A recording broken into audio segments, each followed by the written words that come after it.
alam mo na yan. Pag may tama ka lang sa kakasweet, kapag harap kita sa ordinaryong araw,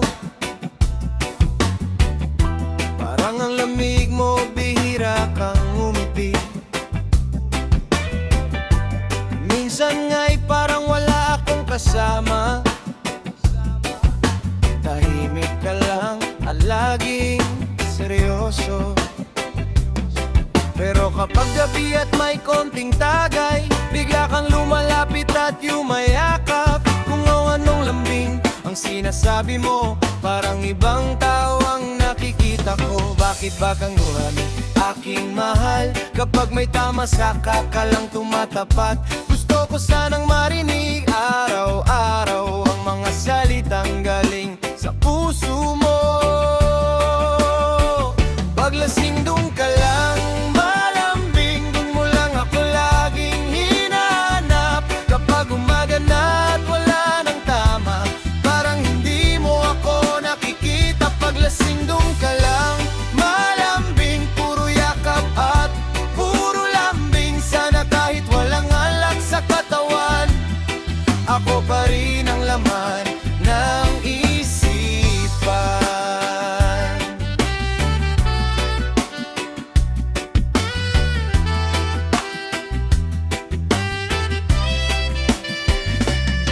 Nakakatawa pero medyo masakit kapag naaalala ko ang mga sandali.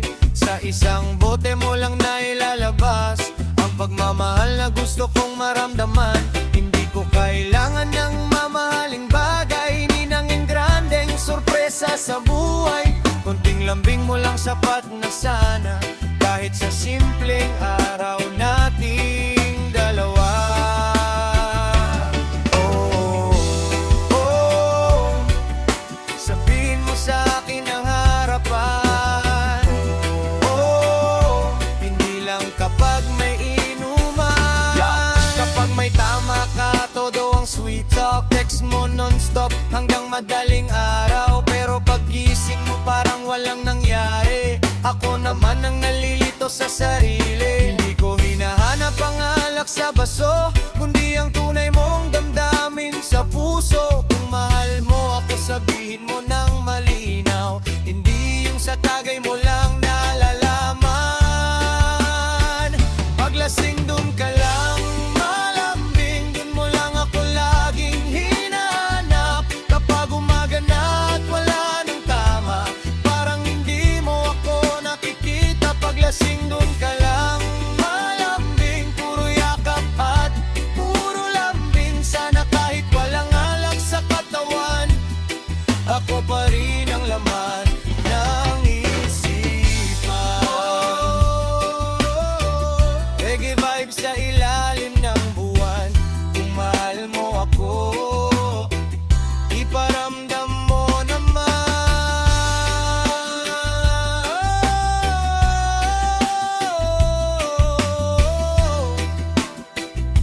Hindi lang kapag may inuman.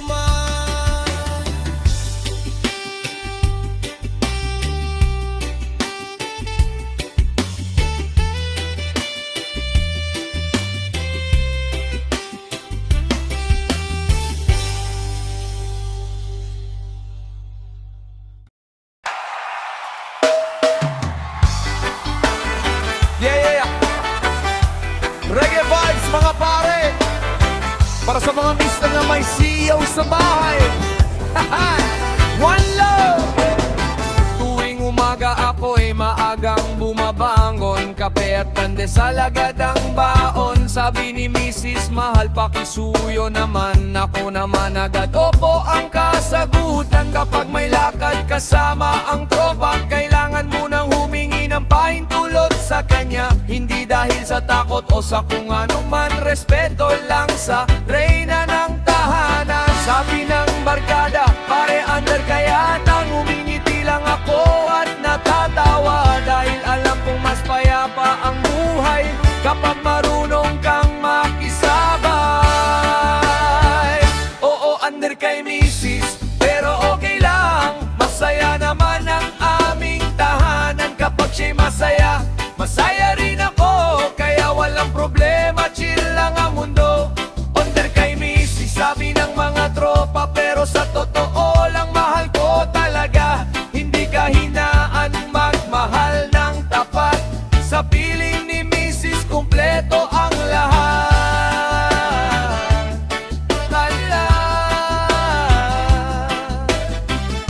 Kapag sweldo na at araw ng sahod, diretso kay misis ang hawak ng sebre. Sabi nila pare wala kang natitira, pero puno naman ang ref at bayad ang kuryente sa bahay.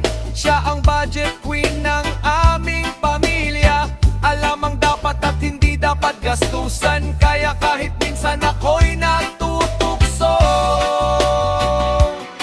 mas pinipili kong sundin ang payo niya. Hindi ito laban ng sino ang mas mataas, kundi respeto at pagmamahal sa bawat.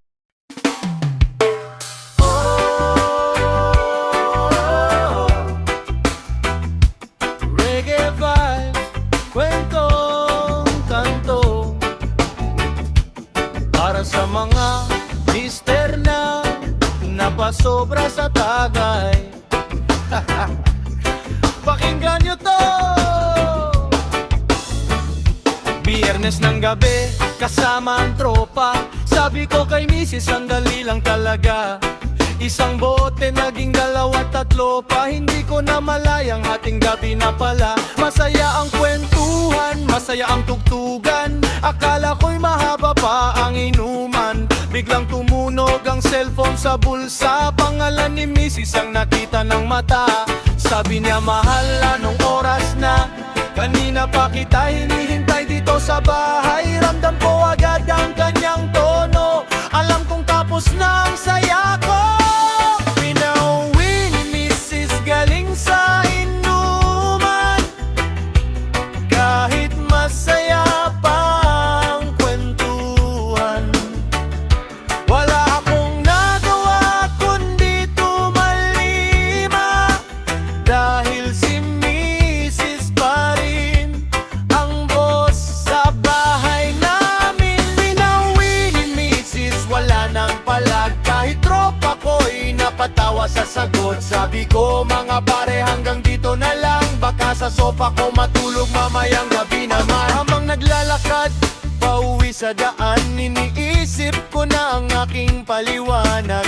Pagdating sa bahay, tahimik ang paligid, pero alam kong may sermon na nakabang. Umiti ako at dahan-dahang lumapit, bitbit ang pasalubong para makalusot. Puti na lang at medyo lumambot ang muka nang makita ang paborito niyang pagkain. Oh, mahalaga pa rin ang pamilya. Oh, kahit may tagay, may hangganan pa rin.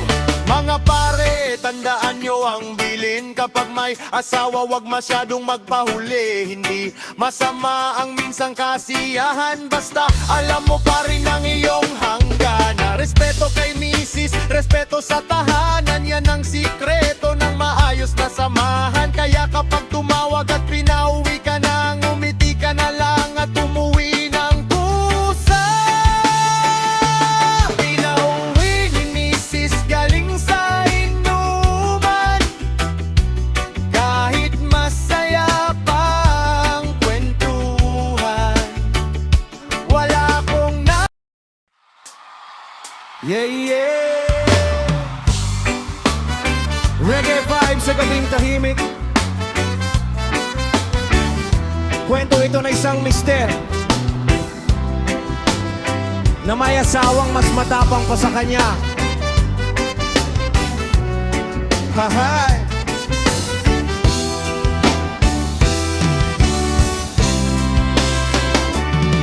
Noong kami nagkakilala sa umpisa, akala ko mahinin at mahiyain siya. Ngunit habang tumatagal ang pagsasama, unti-unti ko nakita ang tunay niyang anyo pala.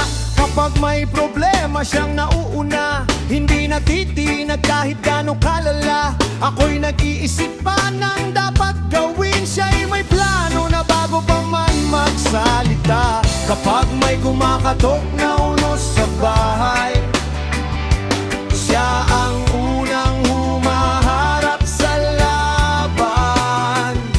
Napapangiti na lang ako sa isip-isip ko.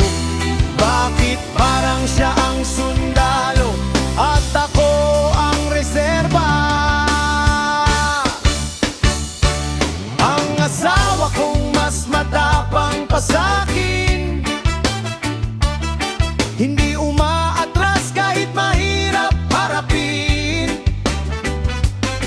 Kapag ako'y kinakabahan at nag-aalinlangan, siya ang nagbibigay ng lakas at dahilan.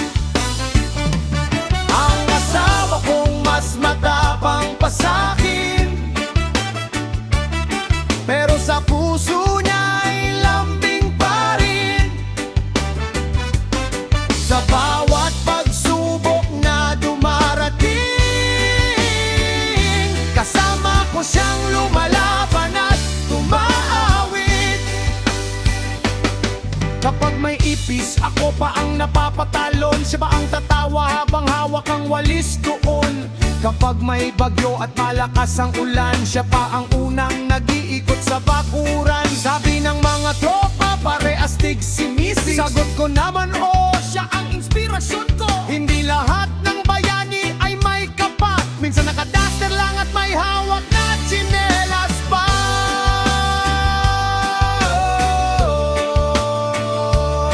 Hindi sukatan ng tapang ang laki ng katawan.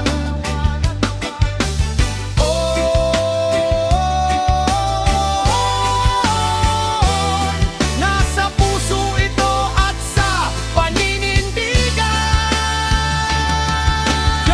Kapag may hamon, hindi siya natitinag, habang ako minsan ay nag-iisip pa ng balak. O sa bawat laban, magkasama kaming dalawa, kaya wala problema na hindi namin kaya. Siya ang ilaw kapag medyo madilim, siya ang dahil